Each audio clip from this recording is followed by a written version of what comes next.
Sexe, drogue, violence, religion, politique, que ce soit pour choquer, dénoncer ou encore faire réagir, la pochette doit marquer le public et permettre d'identifier les artistes au premier coup d'œil. Et certaines ont impacté l'histoire de la musique jusqu'à se faire complètement censurer. Retour sur les 20 pochettes les plus controversées de l'histoire de la musique.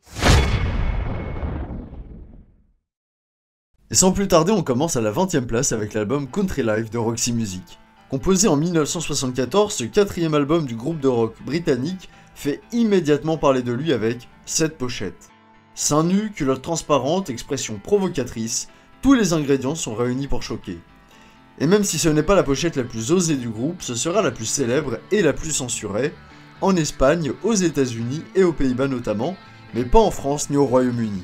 Pour la petite histoire, Bryan Ferry, le chanteur du groupe, était en vacances au Portugal lorsqu'il rencontra deux mannequins allemandes à qui il demanda de poser devant un buisson. Buisson qui restera sur la version censurée, à l'inverse des deux mannequins qui, elles, seront tout simplement effacées. La pochette aura tellement fait parler d'elle que plusieurs hommages lui seront rendus. À la 19e place, c'est le groupe américain de death metal Deicide dont il sera question avec l'album Once Upon the Cross. Sorti en 1995, la pochette originale de l'album représentait le Christ autopsié, les entrailles visibles. Considérée comme choquante, elle sera censurée et remplacée par cette version, où on voit toujours l'autopsie du Christ, mais cette fois celui-ci est recouvert d'un drap ensanglanté. Après le sexe et la religion, c'est cette fois les hasards du calendrier qui vont pousser une pochette à se voir censurée.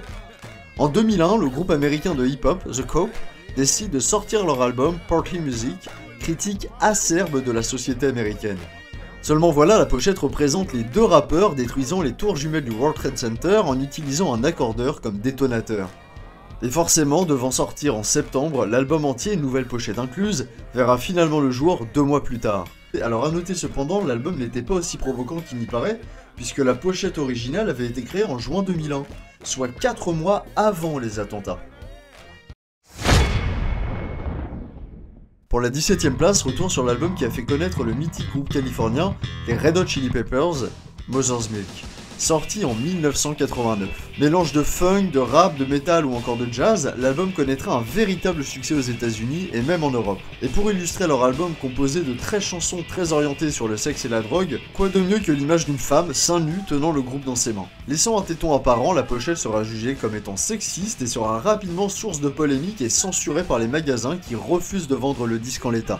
Alors pour la petite anecdote que vous pourrez, j'en suis sûr, utiliser durant un dîner mondain, Anthony Kiedis, le chanteur des Red Hot Chili Peppers, s'est inspiré de cette pochette du groupe Sly and the Family Stone pour réaliser celle de Mother's Milk.